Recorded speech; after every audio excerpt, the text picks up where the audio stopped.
first one. Then dinero on the second one. And then you still need a third one. Amor.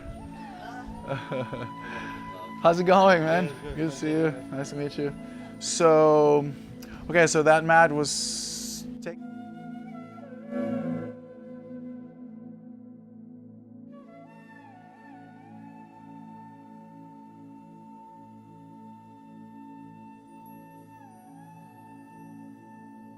been here for a little while. I mean, for 5 years, since day one, pretty much. And I've been doing this and the contrast therapy, which yesterday it was facilitated by Emmanuel, which I'm sure you probably liked. We all have slightly different styles of presenting things, but we all abide by the same rules, if you will, or same ethics. And him and I also do the pull training, which is going to be one session, I believe, tomorrow, and another one on Thursday, if I'm not wrong. So I'm looking forward for that as well. This workshop, which is approximately 1 hour, sometimes a little more, sometimes a little less, depending on the dynamics and if there's questions or whatnot, or how curious I'm feeling and inspired or whatnot. Well, we'll be going through philosophy, physiology, and psychology of breathing and breathing muscles and structures, and also defining probably new thoughts for some, or maybe forgotten thoughts for some, because thoughts or sensations even, you know, connection with some of those muscles which we were born using by default. And as we grew, a lot of us have lost connection with, for instance, the diaphragm, the most important muscle in the respiratory, in the breathing system, which is basically the one that helps us to stretch especially the bottom of the lungs downwards, so that we can capture more air from the atmosphere. And also it helps to squeeze them back up in order for us to exhale. That's the foundation. And it also connects to the brain via one cranial nerve called the vagus nerve, which you've probably heard. And it's almost like pulling off of a string that rings in the brain and tells the brain to release the feel-good hormones and neurotransmitters. So we activate the parasympathetic branch of the autonomic nervous system, our rest, digest, and recover. And so our muscles relax, our heart rate slows down, and there's a whole array of benefits that we get from activating that branch of the autonomic nervous system. So we're going to start by doing that. We're going to do some diaphragmatic breathing. Then we're going to move up and explore the intercostal muscles. These are the ones in between the ribs, which you have two layers, one for inspiration and one for expiration. So one for inhaling and another layer for exhaling. And all of those muscles, the diaphragm, the intercostals, and finally the third stage, which is the pectoral, the accessory muscles. This will be your pectoral minor and your trapezius and your sternocleidomastoid, so your neck, traps, and chest, some shoulders muscles. These will be they're called accessory by science because you put them on when you need them. They're extra help in the instance of needing more air. So that's typically when you're exerting physical exercise. Other than that, it's almost physiologically mandatory that we start always with the diaphragm, and we also engage after the diaphragm the intercostals. But up here, we should only go when we really need it. But there is a curious thing and a common thing happening these days, which is the opposite. Most of the people nowadays are breathing with this first, and the diaphragm has kind of gotten stagnant, forgotten, lazy, abandoned. So if we are in that category, which I am, by the way, I just, happen to realize that through freediving and surfing and friends who practice jiu-jitsu and yoga and other sports that are very, very mindful of the breath. martial arts in general and running and endurance sports, I've become more aware of it. So I myself do the efforts to practice conscious breathing and neural muscle activation and connection as often as possible, and then I also like to facilitate it. So we're going to divide the respiratory muscles in 3 sections or 3 stages, as I just described, and we're going to work in isolation within each of them, and then we're going to put them all together into one deep breath.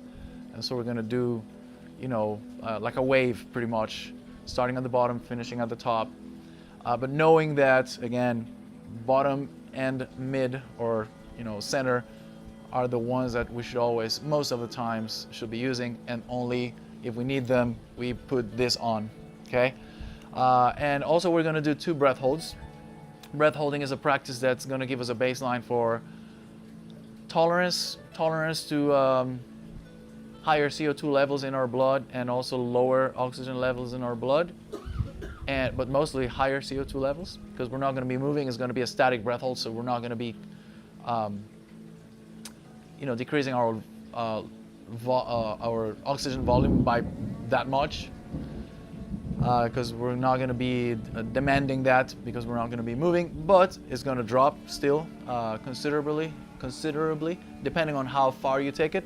So it's a good baseline to see where you're at with those adaptations, and also how well can you just sit, or lay, in this case, within your own being or skin, just calming yourself down, just controlling your mind in order for it to be very stable, and then we're going to do 2 of those, so 1 in the beginning and 1 at the end, and in between we're going to throw all of those exercises that you're going to notice how your second or last breath hold is going to be way longer than your first one, because of that activation and that connection we're going to be creating throughout all these exercises, with nerves, with muscles, with sounds and sensations, and different concepts. So that's a forward. I'm going to pass by with some essential oil. This one is peppermint. I'm just going to ask you to put your hand like this. I'm going to drop 1 drop. All you have to do is rub your hands and get those hands close to your face. Not too close, because it's very strong formula. Maybe not even touching the face, because it may sting. And just start feel. You can smell it from there. Yeah, the whole shala is going to be very refreshing and aromatic, exactly. So the idea for this is just a little conscious breathing moment for us, to just use the peppermint oil as a vehicle to notice where the air is going, and what sensations is this sense causing, like cooling down. You're welcome. Cooling down, refreshing. Notice how deep that refreshing sensation goes, like where does it seem to be going through. I always suggest that we inhale through the nostrils first.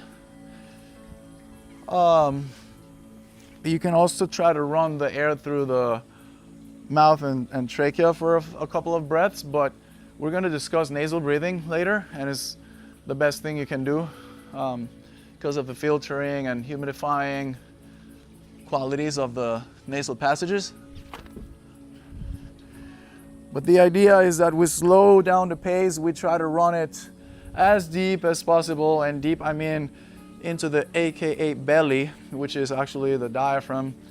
Belly breathing is just a cue for engaging your diaphragm. And we'll talk briefly about the mechanics and why does it seem to be a belly breath when it is not. It is a diaphragmatic breath. I'm trying to block a little bit of light so you guys can. You probably got enough sun today on the surfing. I mean, the sun is healthy and nice, but still a little bit hot. And we're actually looking for cooling down a bit. Notice how the air caresses your nostrils and just feel those sensations and be very aware. Right on. Without further ado, we are actually doing the first breath hold. And the protocol is going to be the following. You're all going to lay on your backs comfortably. I'm going to count down from 10. When I get to 1, exactly when I say 1, that's when you guys all together at unison take a deep breath in and hold for as long as you can. So you're going to hold your breath with as much air as you were able to gather in your lungs. The moment you have to breathe again, that means you have to exhale, you raise your hand. So I can know that you're breathing and I can point out your time. And you take a mental note. You just take a note of that time. So we keep it for the records for the second one coming in later and we can compare, okay? Common question, Marcel, I felt like I needed to exhale a little bit of air in order to feel more comfortable because when I took that last breath in, I felt like I was going to, yeah, so I'm going to actually block that a little bit. I know you guys didn't consider that lightning. I thought it was going to be cloudy. So if you need to release a little bit of air after you've taken that last breath in order to feel a little more comfortable and without so much pressure, you can do that. Gracias. But just know that air that you're releasing contains oxygen that is vital to sustain your breath hold. And so if you are releasing a little bit, just make sure it is a little bit, not too much. And also, if you just give yourself a little time, your body will most likely adapt to that pressure sensation. Okay, I'm going to start a countdown at 10, 9, 8, 7, 6, 5, 4, 3, 2, and 1. Deep breath in, everybody. Fill your lungs as much as possible. And off we go.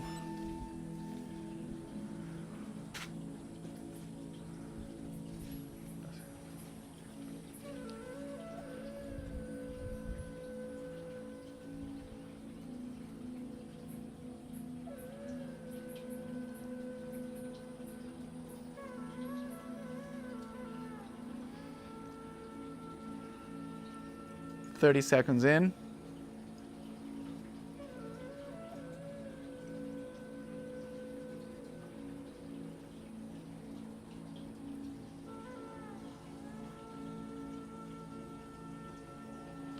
That was 44. Good job. 44. Good. Keep that number in your head. That was 51. You're good. You can put your hand down. Thanks. 44, 51. Still holding. We are at a minute currently. That was a minute. Yep.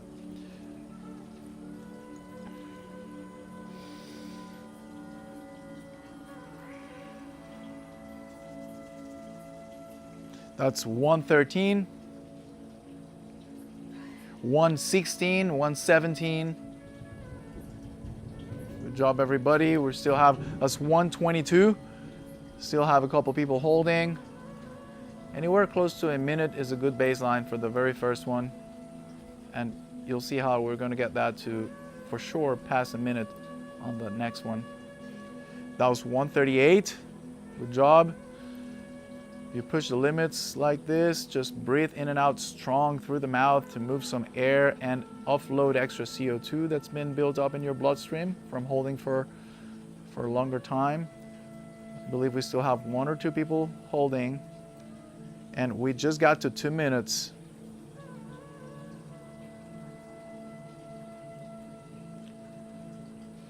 And that was 2:06, sir. Good job. That was very nice. Even with the sun hitting your face, I thought I was probably going to be a little uncomfortable. 2:15. Good job. 2:15. Dig or die. Good stuff, man. Good. That was a good first breath hold. I believe by now everyone is breathing. Please don't kill me if someone's still holding. I believe I've seen everybody raise their hands. Good job. Everyone clear on their times?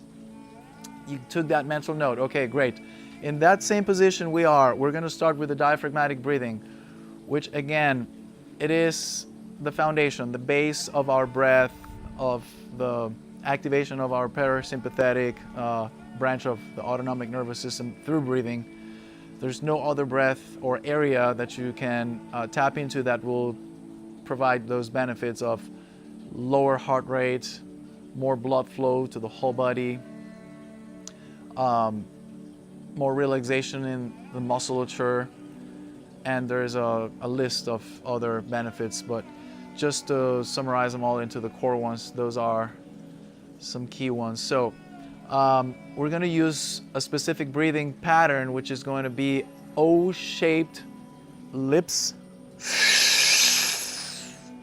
in order to be able to emit that sound which denotes restraining or tightening of that airflow, just so our muscles, the breathing muscles, have to work, have to really engage to bring the air in through that negative pressure that they're going to create as they become a pump or piston.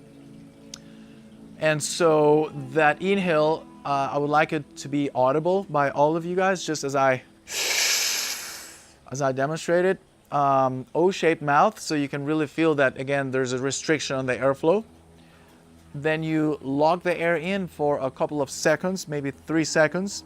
As you lock the air in, you push your belly up, down and up, okay? So that we are expanding the lungs downwards more, and in order for that to happen, our organs, basically, they move forward because they need to create room for the descending diaphragm and lungs from above. So those 3 seconds holding as we're pressing out and down, maybe even on top of that, tightening the perineal muscle, the muscle that you hold when you're waiting to get to the restroom, that you have to tighten. So you tighten that muscle for those 3 seconds, and then you start exhaling with an S, soothing, long sound. So make your exhale 3-4 times longer, even 5 times longer than your inhale, and that'll be one cycle of diaphragmatic breathing. We willingly, voluntarily, as we bring the air in, as we suck that air from the atmosphere through our O-shaped lips, we push the belly out, okay? Then we hold it there. Whenever we feel like we've already, inhaled all of, the quantity that we could, we lock it. Again, just reminding, lock it for 3 seconds, tighten the perineal muscle, and then on the exhale, just go slow with an S sound. And make sure you go all the way down to squeezing that belly in, almost trying to touch the navel with the spine, or the belly button with the spine. And then just repeat for 2 minutes, okay? Starting now. And I'll be assessing, I'll be reminding. Good job making it audible.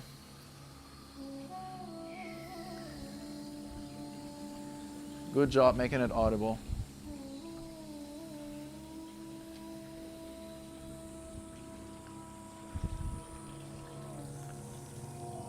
We are turning ourselves into a sort of a vacuum in order to get that diaphragm muscle to work as much as possible.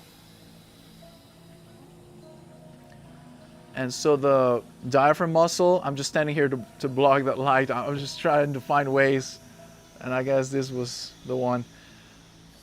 And again, the diaphragm is the most important muscle, is the foundation, is where everything builds upon. And it's trainable as you will train any other muscle in the body. We are 1 minute in. Good job, guys. This, by the way, is the type of breathing that freedivers do before they hold their breaths, before they take that last breath in and hold their breaths for a long time, either at a surface level on static breath holds, or at depths on what they call constant weight, or sometimes without even weights in their belts. But the point is depths, to try and hit certain depths with a single breath of air. before they take that last full breath in, this is what they do for a given amount of time in order, again, to lower their heart rate so they can spend more time underwater. And this is also a great breathing technique for before a match, if our nervous system is a bit overactivated, or before a presentation or public speech, or maybe a conversation that's not easy, or any situation that presents a challenge, we can do diaphragmatic breathing. This is one of the good techniques we can do.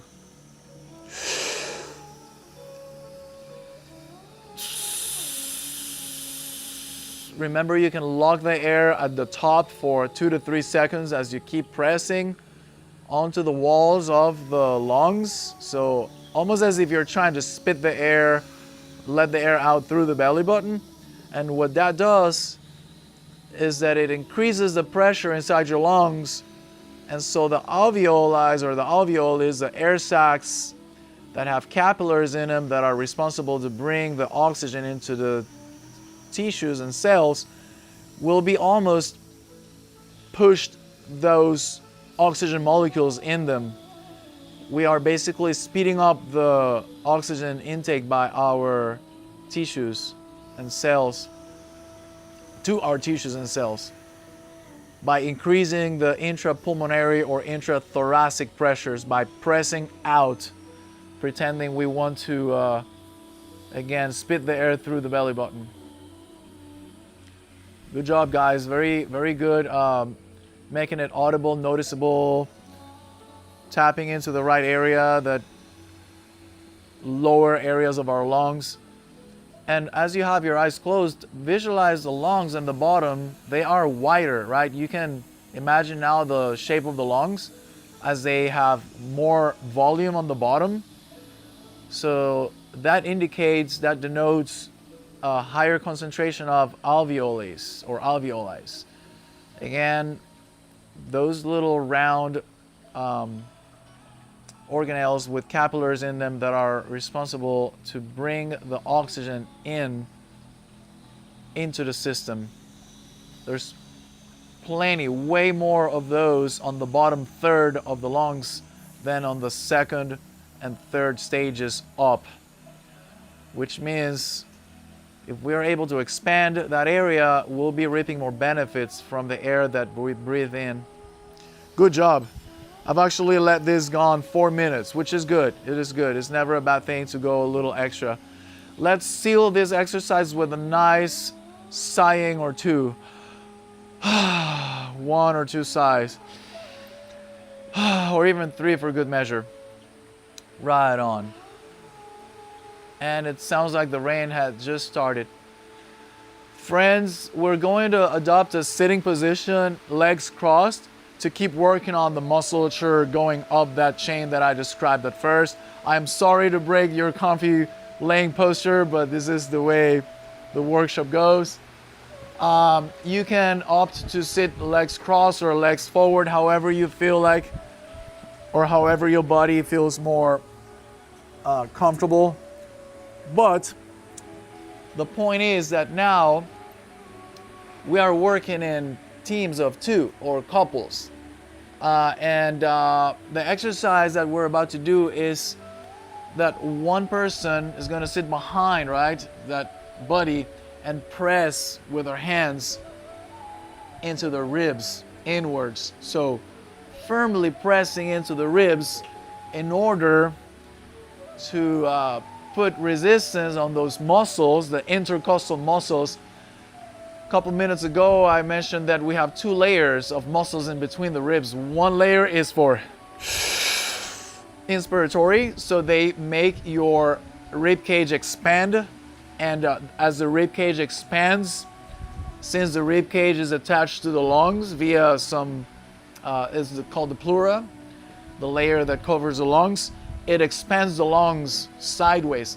As you just expanded the lungs downwards on the diaphragmatic, the intercostals will expand the lungs sideways. So that's your lateral breathing, and back as well. You can feel it on the back as well.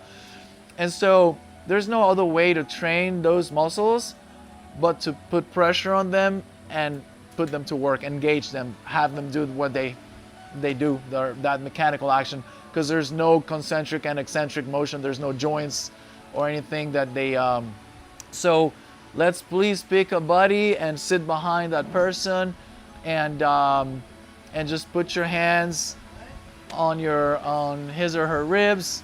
And if there's one person without a partner or buddy, I can work there. You guys are pairs. That's perfect. Yeah, thanks. Okay, so the point is here, there's the breather, and then there's the assistant, right? The assistant is going to press as firmly as possible right around the ribs, maybe just a bit, like towards the back a tiny bit. Just press those hands firmly, almost as if you're trying to break those ribs, but don't break them. And you guys breathing, take a nice strong breath, or many breaths, with now trying to keep the belly in, okay? Not anymore what we were doing, which was a diaphragmatic. We're actually moving up, so we want to keep that belly inactive. And we want all the energy, all the air to come to the center, okay? We're also trying to keep the shoulders from shrugging. We're trying to keep the shoulders down, so mechanically we're forcing the air to the center. Same breathing concept. A nice strong mouth inhale.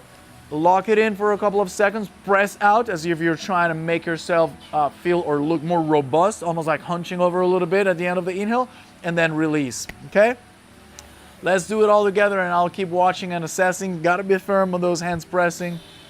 Gotta be firm on those hands pressing. So that inhale must be very, very intentional. And you want to try and feel how that pressure increases around your ribs area. And the person pressing should be able to feel how those muscles and how those ribs are expanding. Remember, on top of the inhale, when you finish inhaling, lock the air in you and press out on those hands, almost as if you're trying to make yourself look more, strong in that rib cage. And then exhale. Now one more breath and we'll switch, because there might be a little strain on the musculature of the arms, those pressing. One more breath, that's it, and now let's switch. Now question, were you guys behind able to feel the ribs expanding and even some lats engaging, a little bit of the lats muscles? Okay, good.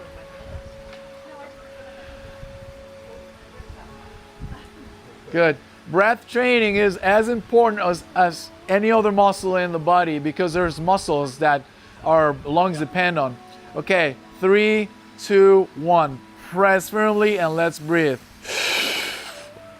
Remember, at the end of the inhale, lock the air in and, make yourself look more robust by pressing out on those ribs and even sternum area. At the end of the inhale, bring the shoulders down and lock the air. So you squeeze the air in you and put more pressure in it, in that thoracic cavity. At the end of the inhale, lock the air in for 3 seconds, shoulders down, press out, and then exhale.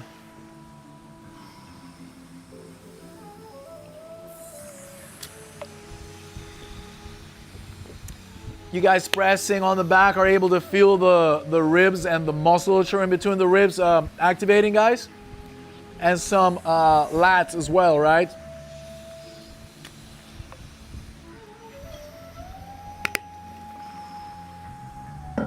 Good job. 1 or 2 more breaths, because I know by pressing, those arms get a workout too, and yeah. Okay, bear hugging is valid too. Okay, guys, 1 more breath and we're fine. And I like to mention, I like to bring the concept for, good job, biomarkers and health and longevity indicators. you know, there's many, right? There's VO2 max, there's constant blood sugar levels and constant blood pressure, there's grip strength, there's mobility patterns, there's heart rate variability or HRV, but there is a big one, which is lung capacity. Lung capacity is a really good key metric to see where you're at in the health realm. And so that has to do, number one, with the strength that the muscles of breathing can have, because that was nice flexibility. Thank you. The way you just very nice. I'm just gonna get this out of the way. If anybody needs it, just let me know. So the lungs are not muscles, right? They are organs, and they serve as containers, and also containers that do air or gas exchange. That's what it is, because it is CO2 and oxygen. Bring in the CO2, bring in the oxygen, let the CO2 out. So they're like treatment plants for air, but they on their own cannot exercise that mechanical action of squeezing and expanding. They rely on the musculature around them in order to do that for them. So if that musculature is not trained, it is not connected, it is not active, which is very common to see on the diaphragm's case, by overusing of the chest, shoulder, and neck, even if it's like subtle, but you know, we do it 20 to 23,000 times per day. That's how many times a human can breathe daily. Then there is a disruption on the natural patterns, which will end up affecting our nervous system, even our cognition, you know, our performance overall, cellular, metabolic levels, you know, or flexibility, if you will, you know, the way we produce energy. So it is a good concept to become aware of if we haven't. I used to not know it until I started digging into the whole, you know, breath training and through free diving. And so I realized, well, these muscles have to be trained. As much as I like to train my upper back and my legs and, you know, anything, the grip strength is another big indicator too, and that's trainable as well. So these are not very, should I say sexy? Because nowadays, you know, like you look at a gym workout and it looks sexy. Oh, everybody's like, oh. But when you're doing breath training, it doesn't really look so, you know, so like appealing, but it is probably more important because we're supposed to train from the inside out, then start building up.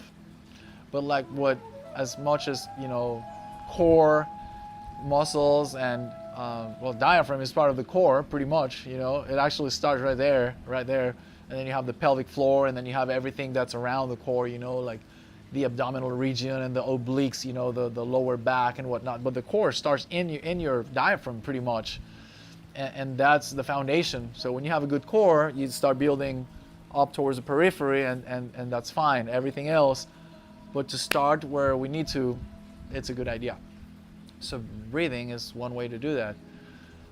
Plus, you can regulate or down-regulate or even up-regulate if that's the case. If you feel like you, in a given day, your energy is low, you also have techniques to bring you up.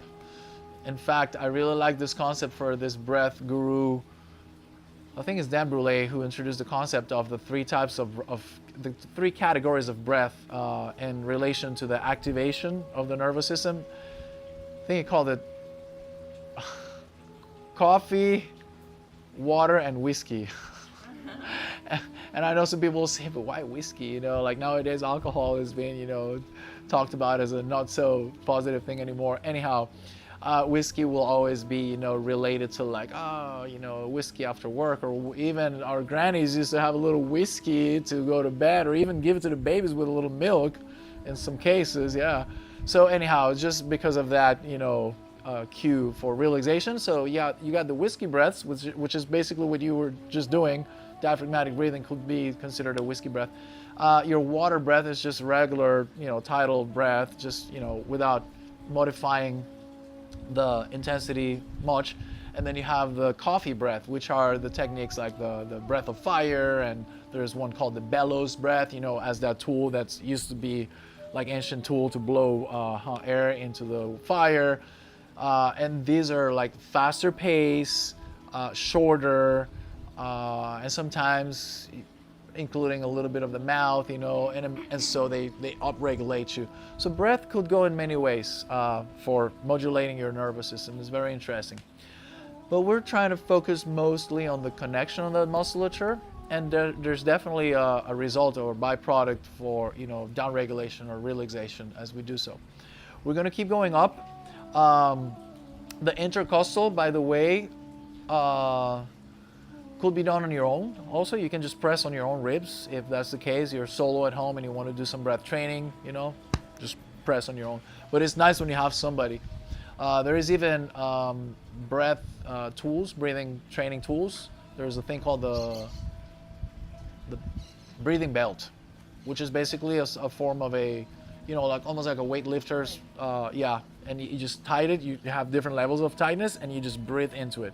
I think it's a sort of elastic, so you can actually feel that the breath is going somewhere. It's got room to move, but with that restriction. So yeah, let's keep going up to the accessory muscles. And there's nothing wrong about breathing with this area. What's wrong, theoretically speaking, is breathing with this area only. It should be a part of a 3-part breath, but when we need it, right? When we need it, we put it on. Other than that, we should be always down here, as I mentioned earlier. This is one of the main takeaways. So, because we don't want to be activating the opposite branch of the autonomic nervous system without needing it. That's the fight or flight. That's your sympathetic. And that's what usually this area activates. There's baroreceptors in the, if I'm not wrong, the aorta artery or the carotid artery. Yeah, the baroreceptors, when they feel that pressure, which is, sometimes given a little bit every time by activating those muscles, sends a signal to the brain, telling the brain, hey, we may be at risk of something. But maybe we're just on the computer or walking down the street and we're breathing that way, and we're telling the brain that there's a different scenario going on. And then the brain proceeds to increase the heart rate, to tighten the muscles, because the muscles need to get ready to, react. And what else? Well, pupils dilate because you need to be more aware of, what's in the range of sight and whatnot. So, but that may not be the case. We were probably doing, I don't know, landscape or something, but we're breathing short, with this area. So it's good to remind those concepts. All right, let's do it together. You can place also with the hands, when you're doing diaphragmatic or intercostal, you can do with your own hands as a form of just signal receptors, if you will, or indicators. You can just place, say, the dominant hand on the upper chest and the non-dominant on the bottom, on the belly. The non-dominant just makes sure that the belly is not protruding anymore, it's just staying in. And the upper, in this case, the dominant, just tells, it palpates that you're really activating this area, which is the goal for this exercise. It's going to look and sound like this. One rep.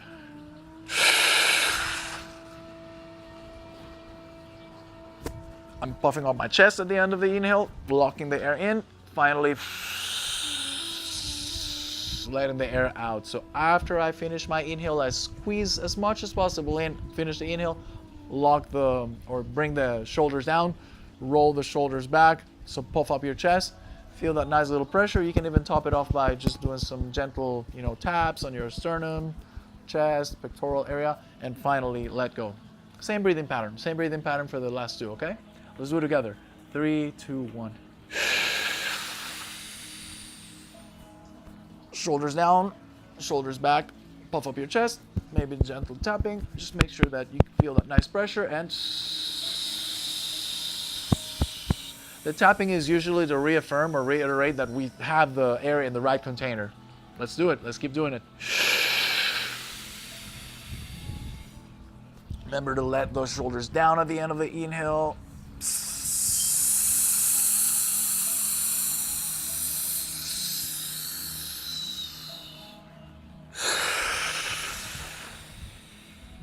squeeze in, and let those shoulders go down and back, and maybe 1 or 2 more breaths.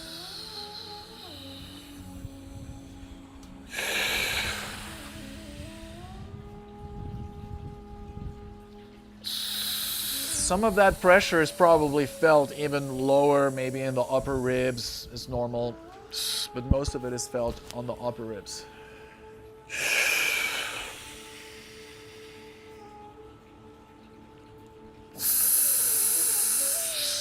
That's probably enough, because this technique tends to get people lightheaded a bit, and it's because of those baroreceptors. You did a little bit, that's normal. So if that's the case, you can always hold your breath for, say, 5 seconds. Hold your breath wherever you are. You can just hold your breath for a little bit. So now that we have activated those 3 areas, and there's, again, different ways. There's, like, for instance, on that first one we did, the diaphragmatic, you can put like a heavy book on your belly and just raise that book as high as you can and drop it as low as you can. Something heavy, a weighted exercise disc, a lifting disc, just put it on top, even like a small brick or something. And that'll be extra training for those muscles. That'll be extra training for those muscles. For the intercostals, you can, again, have somebody squeeze on you, or you can just tighten yourself, with a belt, like a yoga belt or exercise tension bands or whatnot. And for this last one up here, I don't think there's, unless somebody's like pressing your shoulders down, I'm not sure if there's a way to counter that in order to push a little further. I guess somebody pressing on your shoulders down will be a good one. Okay, now we're going to put them all together into one deep breath, or one, basically full breath, for which I'm going to lay in front of you to demonstrate for 2 reps. After that, you guys do it. You're going to do 5 reps, all mouth, so all as we've been doing it.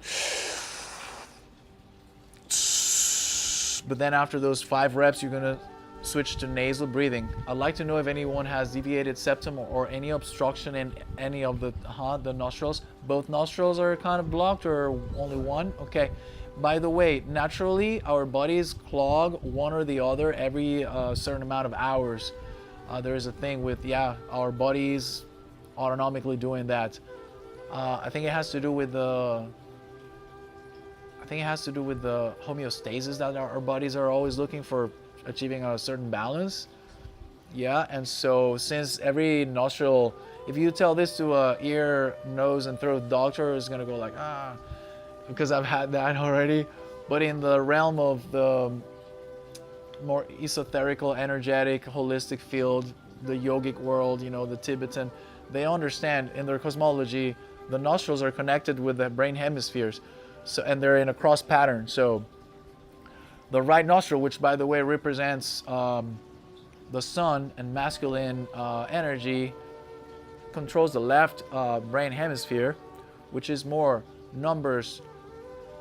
I can only believe what I can see, negotiation, a little more like practical, objective, square thinking, which is great in a lot of cases, but not without the counterpart, the feminine energy, which will be the right hemisphere, which is controlled by the left nostril, which represents the moon in this case. That's for their cosmology. And so this will be more like dreams and the divine and the connection between people and, unconditional love and creativity, meditative states, etc. Does that make sense? So they're both different worlds, but when they come to one, there's a good balance in the way we're able to perceive the reality. We're not too square, we're not too dreamy, we're like at a good place. So anyhow, I think it's because of that our bodies are constantly, there's something else I think with nervous system also activation, that our bodies naturally every 6 or 10 hours, I can't recall exactly the amount of hours, will automatically boom, just close and open, each or the other. But other than that, through a deviated septum or mucus, because of maybe allergy, inflammation, turbinates that are hypertrophy, which is a thing, which is removed by surgical procedure. Anybody else have at the moment, anything with clogged or blocked? Okay, good. Yes, a little bit. Okay. Well, if that's the case, when we switch to nasal breathing, I'd like to suggest that you press your septum or your nose from the bottom up as you're trying to bring the air in, as you're inhaling. And on top of pressing up, you can move left and right and notice if there is any bit of an opening to either or, left or right, okay?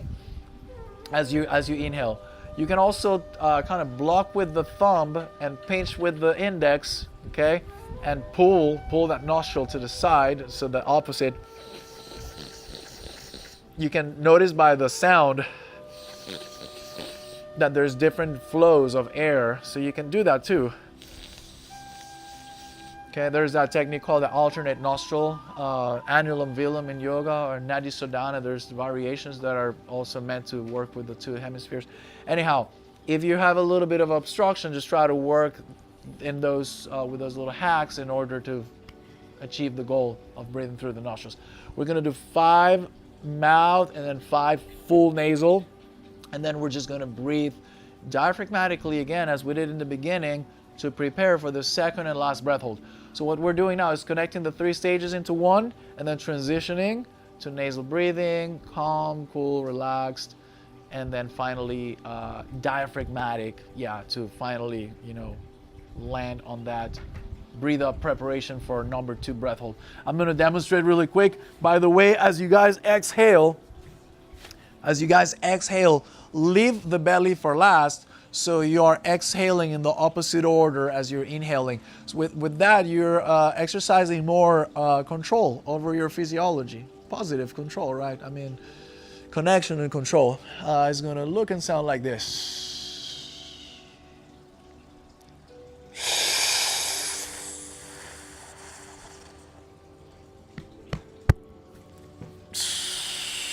I tap, tap, tap. I don't know if you guys were able to hear, but there's a slightly different sound on each of the containers, if you will. One more. Always start with empty lungs.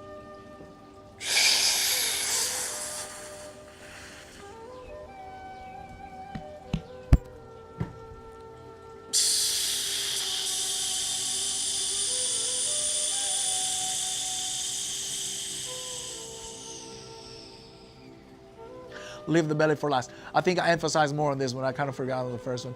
So after you do this 5 times, you switch to nasal, okay? And again, if the case is you're a little bit obstructed, you try to play with, the nostrils. Same for the exhale.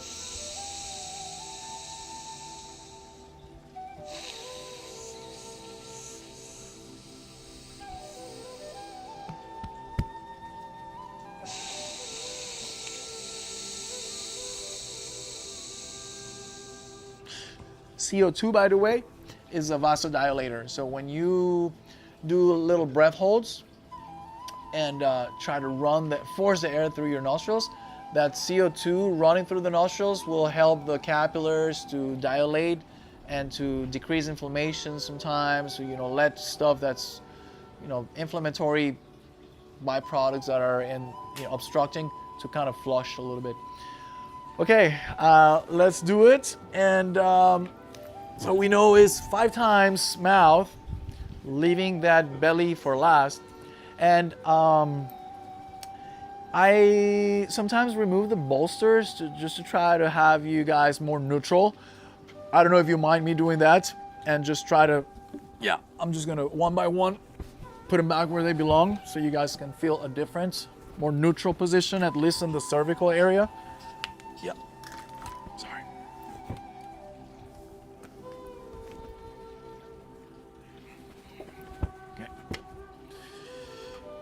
See if that feels different. And thanks, bro. Gracias.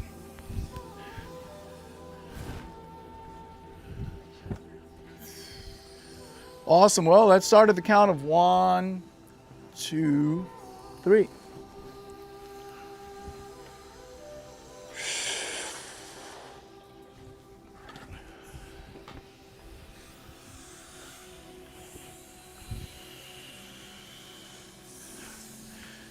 Good job making it sound.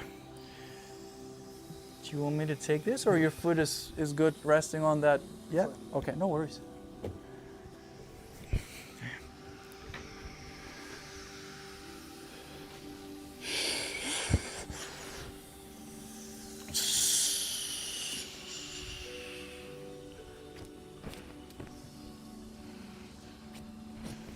Un poquito de aire ahí. Belly, ribs, and chest. And let it out on the opposite order, leaving the belly for last. At some point, by the time you guys are doing nostrils, I'm going to walk by and I'm going to ask for you guys to extend your index finger on your right hand up so I can put a little lavender oil. And with that lavender oil, what you guys do is rub the back of your ears and maybe around your chin or jaw, nostrils, so you have that soothing scent of lavender, getting you prepared for that last breath hold, even relaxing you more.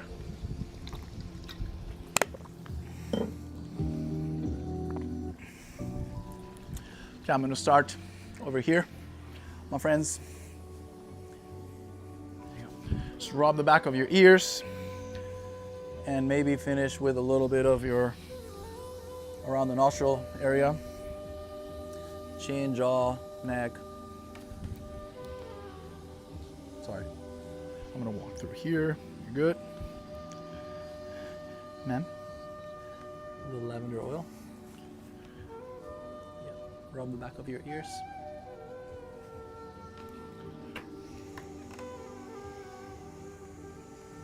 There you go. Alrighty. Lavender is super relaxing. It's a soothing sound. It's a soothing scent. Soothing scents, soothing sounds.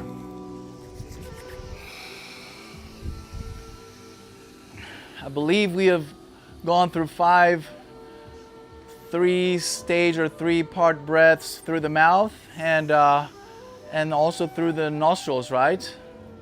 Okay. Believe we should start doing more diaphragmatic, so focusing more on the belly and the ribs to finally get to that last preparation for the second and last breath. We're also going to sigh in a little while. I'm going to tell you when. We're going to do a handful of sighs with a lot of intention.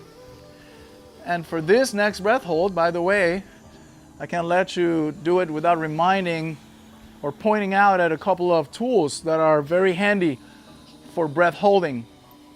These are used by professional freedivers. This is your toolbox for a breath hold journey.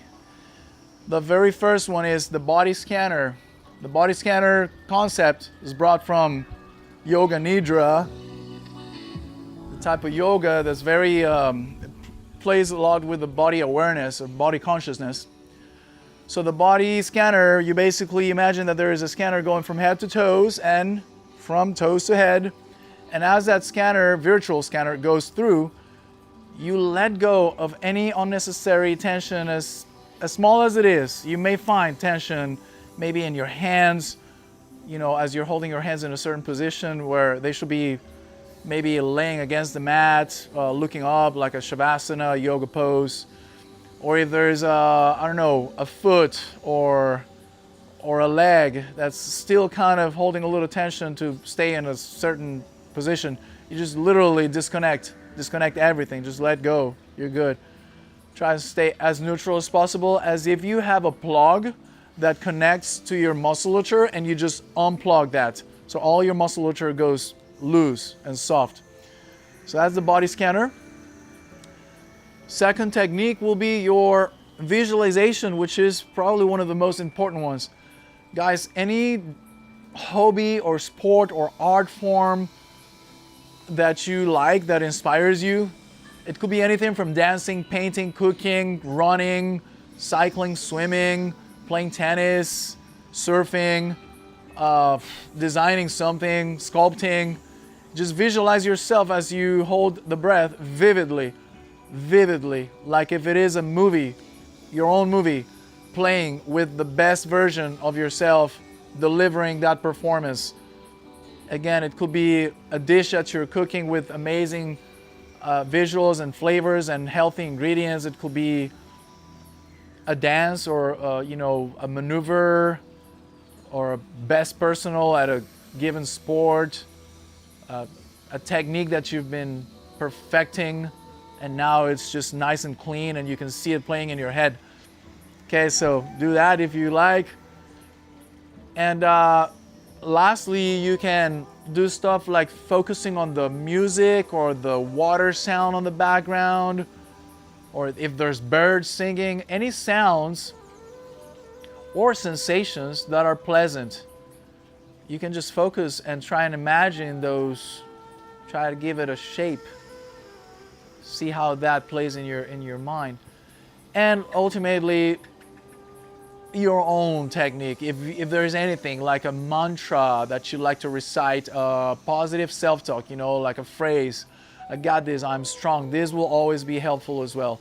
All in order to focus your thoughts not on the stress that will present itself at some point of, oh, I feel that urge to breathe. Oh, I wonder how long into it I am. Oh, I wonder what Marcel is going to say the next, 30 seconds or so. And instead you're spending your time thinking of stuff that's pleasant, that's not very complex, and that makes the time go by, okay? So use any of those tools in your toolbox for your breath hold. And remember, guys, the first, well, I probably didn't say this, so I shouldn't have said remember, but I'm going to tell you something that's very interesting. The first phase of your breath hold, in which your heart rate will slow down, because that's the way it is. Your heart rate slows down when you hold your breath voluntarily, deliberately, willingly. Basically, Mother Nature and your biology are helping you to relax by lowering your heart rate. So use that moment and try to make it as much as possible. Try to make it last as long as possible. And that's through the techniques that I just described. Now, at some point, the high CO2 levels in your blood that are not going out on the exhale are going to present a little bit of a discomfort. And that's when the mindset changes to more of a resilience training, telling yourself, hey, discomfort is going to make me stronger, so I'm just going to face it, and I'm just going to stay with it for as much as I can. Knowing that I'm not going to pass out, I'm not going to, do any harm. It's just discomfort. It's just going to feel, it's going to suck a little bit, but it's going to make me stronger. And you kind of learn how to be friends with discomfort in order to strengthen the physical and psychological. Good job, guys. Have we sighed yet? We haven't. Let's do it together as I count down, and remember that last breath is going to be through the mouth, filling your lungs as much as possible, packing as much air in as possible. I'm going to start a countdown, and as I do so, sigh. Sigh with intention. You can stack that inhale, two inhales in one, like, and sigh physiologically, sigh for realization, and have your technique ready for the breath hold. Have your strategy. 10, 9, let's hear those sighs. 8, 7, 6, 5, 4, 3, 2, ready? 1. Pack as much air as possible, and off we go, friends. Good job, stabilize. Give yourself time for the body to stabilize and feel totally comfortable. It will. Try to stay as neutral as possible. Run your body scanner. Try and adopt a posture that's not having any musculature engaged. You're still on time to stretch your legs, some of you, and just try to see if that will make you feel more comfortable, and also rest your hands next to you. That was 43 seconds. That was 43. And we're getting close to a minute, guys. We're getting close to a minute. 1 minute in. You want to throw a third try in a little while? We can just start preparing. And I'll count down as I count down to get to one of the marks that I'm about to announce. So prepare with diaphragmatic breathing. We're heading to the 130. I'm just gonna give you 30 more seconds, okay? That was 130 sharp. Good job. We're all past 130. That's 133. 133. Good job.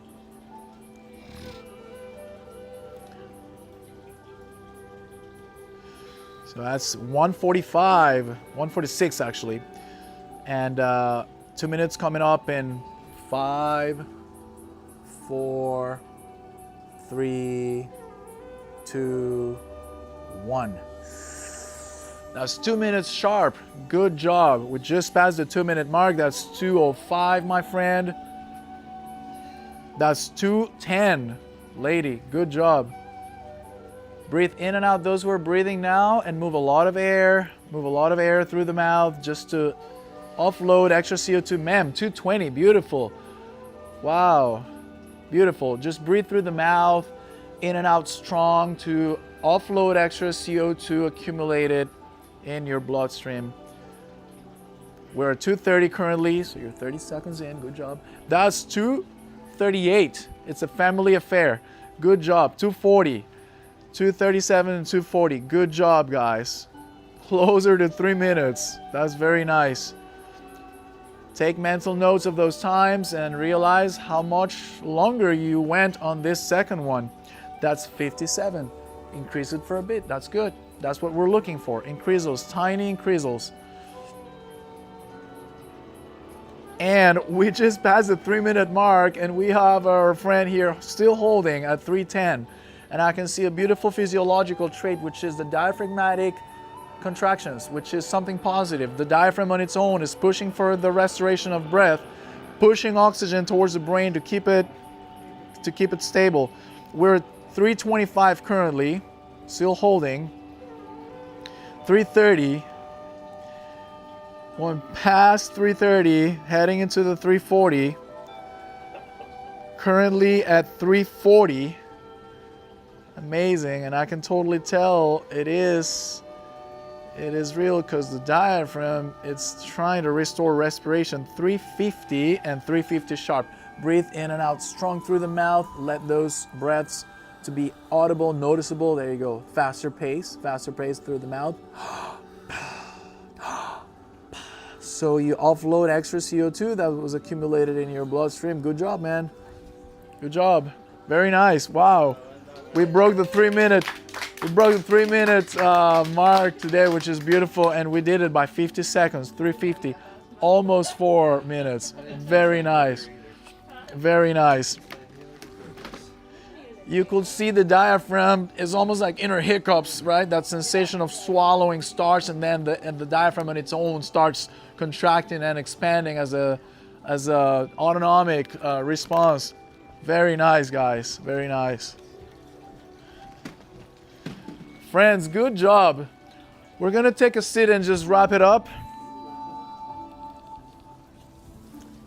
We could be here for hours talking about breathing and breath, but we decided to, bring a workshop that's not crazy long, but it goes to the point of certain physiological areas that are super important, that are foundation, where you can then just branch off and just do other kind of stuff and get into other practices. But the connection with the diaphragm, with the intercostal and the accessory muscles, and to differentiate, what they all have to offer and which ones are more important, because there is an order of importance. It is vital. It is vital. So there's other stuff, right? Like we can talk about other techniques for for down regulation. See how we're doing the exhales longer? For instance, we're keeping those exhales longer on time. Well, it turns out inhales are more sympathetic by nature, so they're a bit more activating by nature. Exhales are more parasympathetic, they're more down regulating. There's two reasons for that. One reason is that when you inhale, the lungs expand, and the left lung presses onto the heart because the heart is sitting pretty much on top in a diagonal angle. So as the lung expands, it squeezes the heart, and then the heart, since it has less room to move, has to increase its pace to keep the same amount of blood pumping. Does that make sense? Since it's squeezed, it has to pump a little faster to pump the same amount of blood. Reason number one. Reason number two, when we inhale, we're bringing in raw material. That's oxygenated air, right? That's oxygen-rich air. And so the brain tells the heart, hey buddy, raw material coming in, we also gotta get to pump a little more because we need to deliver, right? When we're letting the air out, we're mostly letting CO2 out when we're exhaling. And so the heart doesn't really need to do such an effort because the exhale is happening. So time to wait for the next inhale to go and pump a little faster to deliver. So these are the two reasons. So my point with this is that when you're able to keep an exhale going longer on time, you are actually keeping that heart rate going lower and lower and lower. So heart bradycardia, lowering of the heart rate, is achievable by exhaling slowly. It is also achievable, it is also stimulated by diaphragmatic activation, because the diaphragm again connects to the brain via the vagus nerve, the 10th cranial nerve, and it tells the brain, hey, release the feel-good hormones, we're easy, we are at our cave with the family in front of the fire about to cook the bison meat or something, evolutionarily speaking, sort of, So that's how our brain makes an interpretation, and it acts accordingly. Let's wrap it up with a quick 5 to 7 minute exercise for home if you'd like to, and I'll just explain. So you can on your own do 1 minute minimum of diaphragmatic breathing, even sitting or laying as you were in the beginning. You can do it sitting just like this with your dominant hand or both hands pressing. Always pressing so you get that muscle to engage, to work. You can do 1 minute, okay, of this. That's it. Switch to the intercostals and do another minute minimum. You can do 2 or 3, but if you don't have a lot of time, this will be better than nothing.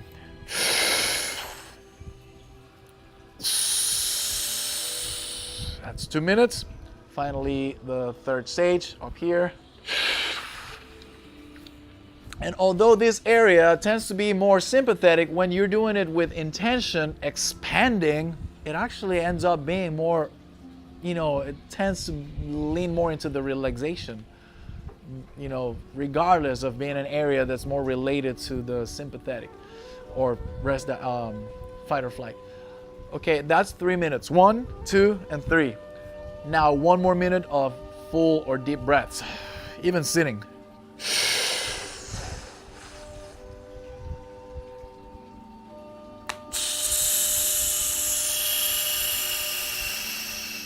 So you're exploring and expanding and touching every area of your breathing system. That's 4 minutes, right? 1, 2, 3, and 4. 4 minutes. Then you can choose to lay flat on the ground, on your yoga mat, sofa, carpet, or bedroom. Prepare for 1 more minute. That'll be 5 minutes with diaphragmatic breathing only.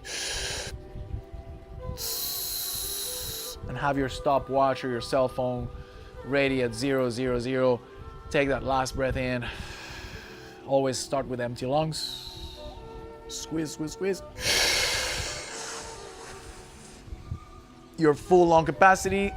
Press play or start and go into your journey, your meditation for whatever the time is. 1, 2, 3, almost 4 minutes. And that's it. And push it, push it, push it so you get your nervous system a nice activation. a nice stimuli. You're ready. Exhale, stop. Always after a breath hold, always. Always, at least 5 of those. Move a lot of air with wide open mouth, wide open airways. Okay, so we offload extra CO2 and we get it back to baseline. So we're not hypercapnic. We don't have an excess of CO2, which will also derive into like dizziness and almost like a subtle intoxication of the cells. So we want to get rid of that. And that's pretty much it. You walk out the door, guys, and if you put another you next to you, like if you do a replica, a copy, a clone of you, and let's say you're about to go for a run, for a quick run, or maybe you're going on a race or a certain type of competition, and you place your clone or copy to compete against you. The version of you that did the breathing exercise is most likely going to perform better, even if it's for a bit, because it'll have more ventilatory, like a wider ventilatory capability. Capacity is going to have more strength, more connection, more awareness, more down regulation, more oxygenation. Breath control is amazing, and it's hard to explain with words in an hour. But I'm sure you probably did feel it also, and a test that we did, the test we did for the first and the second breath hold with those exercises and philosophy and psychology in between, took you to that second crazy longer breath hold. I mean, even if it's like 10 more seconds, that's something. Some of you doubled it pretty much. So that's a proof right there that number one, physiological adaptations, and number two, psychological adaptations to holding the breath. It's a good indicator. So there's more to it. We can again be talking about it for hours, but it is 5:30. And if there is any questions or constructive criticism or doubts, or please go ahead, or anything that you'd like to share in terms of sensations, thoughts, during the whole hour and so that we trained and spoke and shared. Is there anything you like to, that you found interesting, that you found different, that you felt strange or you felt different with? Yeah? Okay, well. I did realize when I had an ice bath yesterday, I was breathing I wonder if I brought breathing my stomach, it would have changed. Yeah. For us, it's hard to play with like who or like which practice should we start first, right? But we came to a consensus, came to the conclusion of the contrast therapy is probably a good starter, because you guys are coming from flights, from like jet lags or probably drives and so yeah. But then the good thing is that you have it available all week. So after the breath work, then you go, okay, I'm going to bring a different concept now for the breath. I'm going to try to lengthen my breaths. I'm going to try to move more the breath, towards the bottom. Yeah, automatically the cold water will spike that cortisol to the roof. It'll give you that uncontrolled gasping survival reflex. It does with everybody, but then that's something that's beautiful that you expose yourself to, because you work with your breath to control that. So you train yourself to be less reactive to stress, which is great takeaway. By the way, women in their follicular phases have to be a little more, careful with cold, because it may bring a little more stress unless you're used to it. It's typically different for women than men. Huh? Okay. Yeah, it's just a fun fact. I've been reading and researching the works of Stacy Sims. It is a U.S. physiologist. She focuses only in women. Stacy Sims, worth checking. She's focused on nutrition, sports, and sports medicine, and cold and heat exposure for women, which is great, because always, women has been viewed as small men in terms of physiology, and it's not the case at all. Like you guys are a universe of hormones and fluctuations, which is beautiful, which is what makes you special. And you're also made to give birth, which makes you more resilient in a lot of cases too, more flexible in a lot of cases, just physiologically speaking. But with the cold, it's tricky when you're in the follicular phase. That's what I've so far came to understand. But again, I should go do your research, but I suggest that you look her up, Stacy Sims. Yeah, very interesting. All right, guys, thank you. Thank you for engaging, for staying connected. Good job as well. Appreciate it. Send Joe a hug from Marcel, please. He has done this many times. That's why I think he's probably like, it's okay, I already know. I'm just gonna let